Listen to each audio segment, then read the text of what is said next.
चलिए ठीक है, तो हम लोग अब आज के डेट में आप पढ़ेंगे क्या, पास्ट परफेक्ट कंटिन्यूअस। ठीक है जी। तो पास्ट परफेक्ट कंटिन्यूअस मतलब पूर्ण लगातार भूतकाल। ठीक है, क्या पढ़ेंगे, पूर्ण लगातार भूतकाल,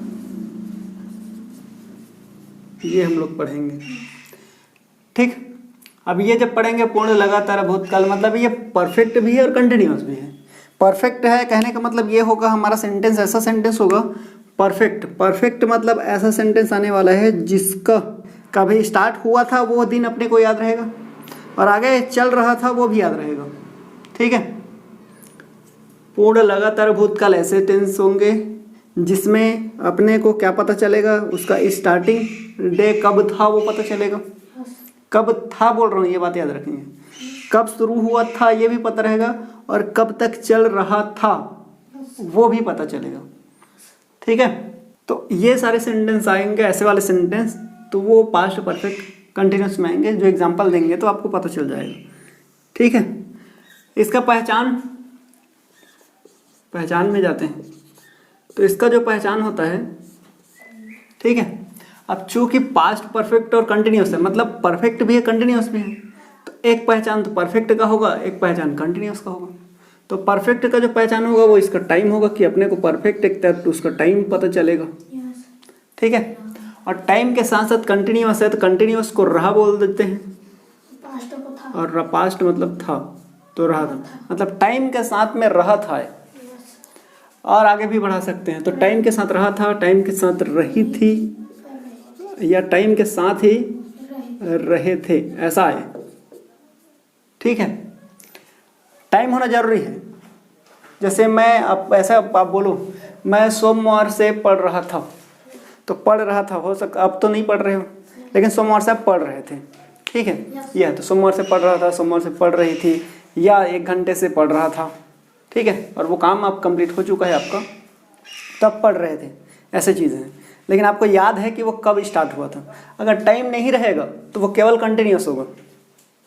टाइम नहीं रहेगा, मैं पढ़ रहा था, अब मैं पढ़ रहा था तो केवल पास्ट कंटिन्यूअस हो गया। लेकिन उसी में बता दिए कि मैं 1 घंटे से पढ़ रहा था, तो वो पास्ट परफेक्ट कंटिन्यूअस हो जाएगा। ठीक है, ये दोनों में डिफरेंस है। तो एक ये पहचान है। दूसरा एक और पहचान होता है, वो पहचान आपका रहेगा ता रहा था। जैसे कि वह पढ़ता रहा था, ऐसा बोल दें। मान के चलो कोई अभी 10वीं कक्षा में पढ़ रहा है और पढ़ने के बाद वो टॉप कर ले, और टॉप करने के बाद आप जब कोई उसकी तारीफ करता है कि अरे यार वो तो अच्छा परसेंट लेके आया है इस बार, तो आप क्या बोलोगे, वो पढ़ता रहा था इसीलिए है। तब तो समय नहीं बताए हम लोग कब पढ़ रहा था, समय नहीं पता चला ना, लेकिन ता रहा था आया है, मतलब वो पढ़ता रहा था इसलिए आया है। तो पढ़ता रहा था, तो ता रहा था ऐसा आ रहा है, लास्ट में नहीं आ रहा है। तो पढ़ता रहा था, वह पढ़ती रही थी, ठीक है, वह सुनती रही थी, इसीलिए से आया है। तो ऐसे टेंस भी आपके क्या हो जाएंगे, ऐसे सेंटेंस भी आपके पास्ट परफेक्ट कंटिन्यूअस होगा। तो ता रहा था, ती रही थी और ते रहे थे, ते रहे थे, तो ये लिख देते हैं, ये भी होगा। समझ में आ गया होगा मेरे ख्याल से। ठीक है, चलो तो ये पहचान इसका हो गया। अब आगे देखते हैं इसका रूल। तो रूल यानी कि नियम, ठीक है, स्ट्रक्चर, संरचना, कैसे बनेगा ये सेंटेंस। तो इसका सेंटेंस जो बनता है तो अफर्मेटिव सबसे पहले ही बनाएंगे। तो अफर्मेटिव बनाएंगे तो सबसे पहले क्या यूज़ करेंगे, सब्जेक्ट को यूज़ करते हैं। तो इसका रूल देखेंगे अफर्मेटिव। अफर्मेटिव में सबसे पहले क्या यूज़ करते हैं, सब्जेक्ट। सब्जेक्ट यूज़ करने के बाद अब यहाँ हमारे पास 2 टेंस दिख रहे हैं, एक तो परफेक्ट भी है, कंटिन्यूअस भी है। तो दोनों का मिक्सअप होगा, दोनों में से कुछ कुछ लिया गया होगा। तो हेल्पिंग वर्ब जो लिया जाता है वो परफेक्ट का लिया जाता है। ठीक है, तो यहाँ लगा देंगे हैड, हैव और हैड नहीं, क्या लगा देंगे, केवल हैड। अब ये परफेक्ट है, इसी वजह से इसमें बीन भी लगाना पड़ेगा अपने को। तो subject plus had plus been, तो क्या कर दिए, परफेक्ट का हम लोगों ने ले लिया हैड यानी हेल्पिंग वर्ब, और कंटिन्यूअस का लेंगे मेन वर्ब। तो जो मेन वर्ब लगेगा वो कंटिन्यूस है, फोर्थ फॉर्म लगता है तो यहाँ लगा देंगे। ठीक है, ये लगा देने के बाद अपने को लिखना रहता है ऑब्जेक्ट, तो लिखेंगे ऑब्जेक्ट। ऑब्जेक्ट लगा देने के बाद अब हमें लिखना रहेगा सिंस या फॉर, नॉट फॉर। ठीक है, फॉर लिखेंगे। अब नेगेटिव जब बनाएंगे इसका नेगेटिव, तो वही है हेड के बाद नॉट लगाओ। हेड बिन नॉट नहीं कहेंगे, हेड नॉट बिन कहेंगे। तो सब्जेक्ट पहले लगेगा, फिर हेड ही लगेगा, उसके बाद यहाँ पे नॉट लगेगा, अब बिन लगेगा। ठीक है, फिर वर्ब का जो फोर्थ फॉर्म लगा है वही लगा दो, और बाकी जैसा जैसा लिखा है ऊपर में ऑब्जेक्ट का तो ऑब्जेक्ट ही लिखें, और यहाँ पे सिंस और फॉर। ठीक, उसी तरह से अगर इंट्रोगेटिव बनाए, अभी तक तो ऐसे पूरा सीख ही गए हैं इंट्रोगेटिव कैसे बनता है, हेल्पिंग वर्ब सामने, सब्जेक्ट उसके बाद, और बाकी बन गया आपका। तो ये हमारा क्या हो जाएगा, हेड सबसे पहले, क्योंकि हेल्पिंग वर्ब यही है। फिर हम लोग लिखेंगे सब्जेक्ट, सब्जेक्ट लिख देने के बाद ये नॉट को तो हटा देंगे क्योंकि केवल इंट्रोगेटिव है, तो यहाँ पे लिख देंगे अब बिन। अब लिखेंगे वर्ब का जो फोर्थ फॉर्म, उसके बाद लिखेंगे ऑब्जेक्ट, सिन या फॉर, और ये क्वेश्चन मार्क। ठीक, वो भूलना नहीं है लिखते टाइम में। अब देखते हैं इंट्रोगेटिव नेगेटिव। तो इंट्रोगेटिव भी हो और नेगेटिव भी हो, मतलब प्रश्नात्मक भी हो और उसमें नकारात्मक भी हो, तब ऐसे कंडीशन में हेड को हेड के जगह में लिख दो, सब्जेक्ट को सब्जेक्ट के जगह में, अब नॉट लगाएं, फिर बिन लगाएंगे। अब ये जो वर्ब का जो फॉर्म लगा है फोर्थ वही लिखेंगे, फिर ऑब्जेक्ट लिख देंगे, उसका सिंस या फिर फॉर, दोनों में से एक यूज करना है। ठीक, और इस तरह से हमारा चारों का स्ट्रक्चर जो है वो रेडी हो जाता है। अब अपने को एक चीज़ देखना है, चलो ठीक है, तो देखो, तो अभी हमारा होगा स्ट्रक्चर ऐसे। अब स्ट्रक्चर कंप्लीट होने के बाद यहाँ पे हेड तो सब्जेक्ट के साथ तो हेड ही लगेगा, क्योंकि कोई दो तीन तो हेल्पिंग वर्ब है नहीं कि हेड को किसके साथ लगाएं और दूसरे हेल्पिंग वर्ब हैं तो उसको किसके साथ लगाएं, ऐसा कोई टेंशन नहीं है। अभी इसमें का तो आपको दिक्कत होती है किसको, सही सिंस और फॉर में। तो सिंस कहाँ लगाना है वो, और फॉर कहाँ लगाना है वो। ठीक है, तो सिंस कहाँ लगाएंगे और फॉर कहाँ लगाएंगे। तो सिंस लगाते हैं हम लोग नाम वाले, है ना, नाम वाले समय में, नाम वाले समय। तो नाम वाले समय में हम लोग लगाते हैं किसको, सिंस को। और जो गिनती वाले होते हैं, गिनती वाले समय, जी गिनती वाले समय में लगाएंगे फॉर। या आप सीधा सीधा एक चीज़ और जो आपको आम बोला जाता है, ये निश्चित होगा तब लगाएंगे, ठीक है, बट निश्चित होगा तो ये लगा देंगे, और अगर अनिश्चित हुआ, ठीक है, उस कंडीशन में फॉर। ठीक है, चलो, तो जैसे कि नाम किसका बोलता हूँ मैं, समय का नाम हो सकता है। अब बोलेंगे समय का नाम कैसे, तो देखो ऐसे करके समय का नाम पिछले बार भी बताया था मैं। चलो, तो ये 12 हो गया, 3 हो गया, 6 हो गया, ये 9 हो गया, इधर और बजा सकते हैं हम लोग अब, है ना। ये तो इसका जब हम लोग ऐसे बोलेंगे, ये मैं इधर ले गया इतने में, ये तो अभी 3 बजे है, ये मतलब ये 3 बजे है तो ये नाम है इसका। 12 बजे हैं बोलेंगे तो 12 यहीं पे बजेगा, 3 यहीं पे बजेगा, 6 यहीं पे बजेगा, 8 भी यहीं बजेगा। ठीक है, 8 का भी इधर नहीं बज सकता है, तो इसका जगह जो है वो निश्चित है, निश्चित है, तो इसका नाम हो गया 3 बजे ऐसा। तब जब ऐसा आ जाए कि 1 बजे, 2 बजे, 3 बजे, इसमें बजे वाला है, ठीक है, वो हो सकता है 1, 2, 3 जो भी बजा दो आप, 1 बजे, 2 बजे, 3 बजे, है ना। तो ऐसा आ गया 1 बजे बोल दिए तब ये लगेगा। लेकिन 1 घंटे बोल दें तो ये आप समय को क्या कर रहे हैं, अब समय को आप गिन रहे हैं, तो समय को क्या कर दिए, गिन रहे हैं। कैसे गिन रहे हैं, 1 घंटे बोल दिए तो 1 घंटे या 1 घंटा से ऐसा बोल दिए, तब क्या हो जाएगा, तब के डेट में हमने गिन दिया, क्योंकि 1 घंटा तो 12 से 1 के बीच में भी 1 घंटा होता है, 3 से 4 के बीच में भी 1 घंटा होता है, 5 से 6 के बीच में होगा, 9 से 8 के बीच में होगा, 10 से 11 के, और किसी के बीच में भी आप कर सकते हो, 1 घंटा होगा, इसी के बीच में ही नहीं, ठीक है। तो ऐसा किसी के बीच में भी 1 घंटा हो सकता है, मतलब अनिश्चित है कि कहीं पे भी हो जाएगा। तब ऐसे कंडीशन में क्या लगाना है, फॉर को लगाना है। नाम वैसे ही आपका दिन का भी हो सकता है, ठीक है। तो दिन को सोम मंगल बुध गुरु शुक्र शनि रवि आ जाए इसकी गली।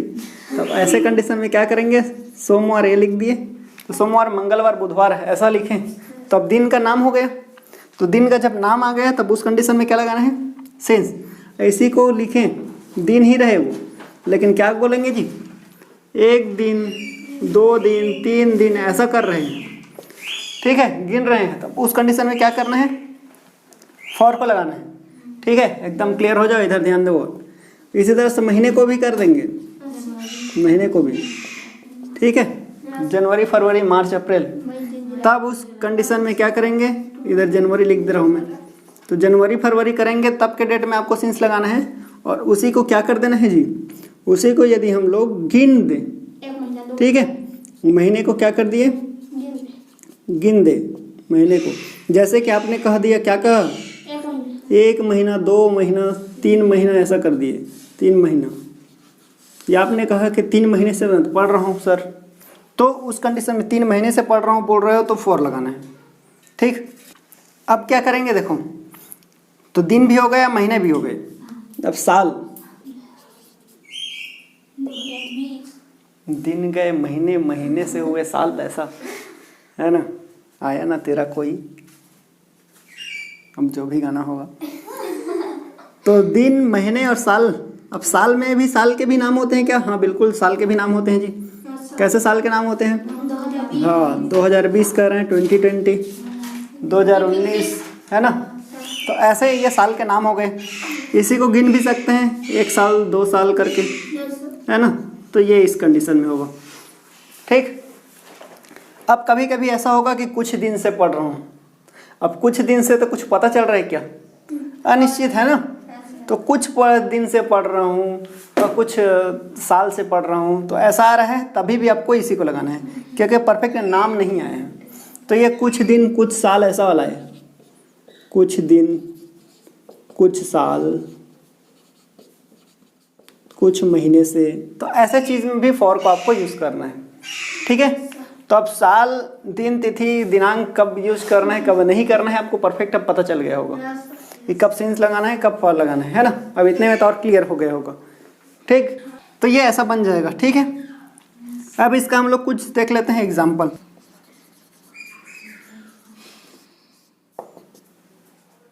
क्या लिखे बताओ, हाँ सर लिखे नहीं आएगा, कुछ दूसरा बताओ, राइटिंग, चलो ठीक है।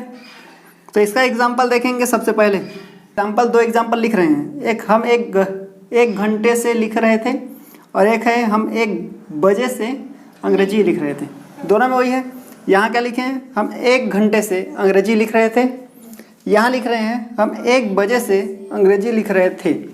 तब इस कंडीशन में जब हम 1 बजे से अंग्रेजी लिख रहे थे, ऐसा जब लिखेंगे तो we had been writing English, ये तो समझ में आ रहा है इतना, हम हैं तो वी लगा देंगे, उसके बाद हैड और बीन लगना था, हैड और बीन लगाए। फिर वो वर्ब का 4th फॉर्म, तो लिखने को कहते हैं राइटिंग, तो हमने लगा दिया राइटिंग। फिर क्या लिख रहे थे, तो इंग्लिश अंग्रेजी लगा दिए। अब दोनों में एक को लगाना था सिंस या फॉर, तो हमने क्या लगा दिया, फॉर। फॉर इसलिए लगा है क्योंकि 1 घंटे से बोले हैं, तो फॉर लगा करके 1 आवर लिख दिए, ठीक है। अब यही अगर हम लोग यहाँ पे देखेंगे तो हम 1 बजे से अंग्रेजी लिख रहे थे, ऐसा है, तो 1 बजे आ गया तो बाकी सब तो सेम रहेगा, ठीक है। इसको एक काम करते हैं, नेगेटिव बना देते हैं, ठीक है। हम 1 बजे से अंग्रेजी नहीं लिख रहे थे, ऐसा कर देते हैं इसको, ठीक, क्योंकि दोनों अफर्मेटिव हो जा रहा है, तो एक नेगेटिव अगला वाला सेंटेंस भी बन जाएगा, ठीक है। तो 1 बजे से अंग्रेजी नहीं लिख रहे थे, ऐसा कर दिए, ठीक है।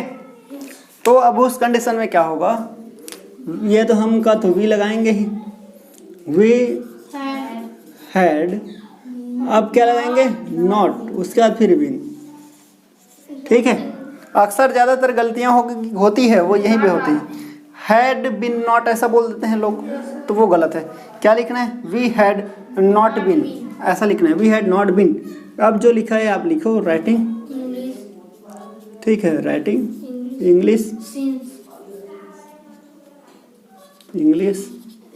अब इसमें सिंस लगेगा, सिंस लगने का कारण क्या है, ये 1 बजे, ये नाम बता रहा है 1 बजे, जबकि ऊपर में क्या किए हैं 1 घंटे से बोले। तो उस कंडीशन में अब यहाँ पे क्या लिखें, सिंस लिखे पहले, सिंस क्या लिखे जी 1 o'clock, तो यहाँ लिखेंगे 1 ये ओ और इधर लिखेंगे क्लॉक, ठीक है। तो ये हमारा सेंटेंस जो है ऐसा बन जाएगा। आगे देखें, इंट्रोगेटिव बना दें इसी का, ठीक है। तो इंट्रोगेटिव बनाएंगे तो क्या हो जाएगा, सबसे शुरू में क्या लग जाएगा, तो यहाँ लिखेंगे क्या, हम 1 घंटे से 1 घंटे से अंग्रेजी लिख रहे थे, ये ठीक। अब जब ऐसा लिखे हैं तो उस कंडीशन में क्या करते हैं, केवल अगर दोनों में हम लोग देखें, किस में, ये वाले में देखें और ये वाले में देखें, तो ये सब्जेक्ट फिर हैड यूज हुआ है, फिर बीन लगा है, फिर वर्ब का 4th फॉर्म, फिर ऑब्जेक्ट, फिर सिंस 4। यहाँ पे हम लोग अगर देखें, ठीक है। अब इसी स्ट्रक्चर को इसमें देखेंगे तो क्या फर्क पता चल रहा है, ये सब्जेक्ट यहाँ लिखा है, फिर हेड लिखा है, यहाँ पे आ रहे हैं तो ये पहले हेड लिख दिया है, बाद में सब्जेक्ट, बाकी यहाँ से लेके यहाँ तक, कहाँ से, यहाँ से लेकर के यहाँ तक, और इसमें यहाँ से लेकर के यहाँ तक।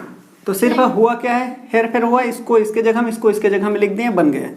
तो जब इसको बना सकते हैं हम लोग तो ये भी बन सकता है, केवल हेड को शुरू में और वी को उसके बाद, तो उसी को देख के भी लिख सकते हो अगर आप चाहो तो बन जाएगा। क्या बन जाएगा, हैड वी बीन, ऐसा होगा, हैड वी बीन। अब क्या लिखेंगे, राइटिंग, है ना, इंग्लिश। अब ये बोला है टाइम को स्पेशली देखना है, 1 घंटे से बोल रहे हैं तो अब फॉर लिखना है, फॉर 1 घंटा गिने हैं तो फॉर 1 आवर, ठीक। और ये हमारा सेंटेंस ऐसा बन जाएगा। क्लियर है। अब इसका इंट्रोगेटिव नेगेटिव बनाए, ठीक है।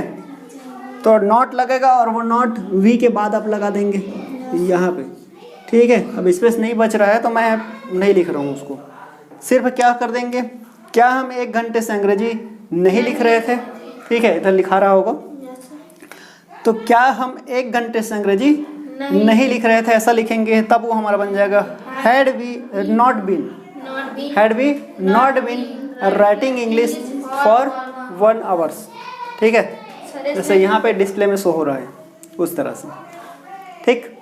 तो चलिए ठीक है, इसी तरह से बनेगा सेंटेंस, आगे समझ में।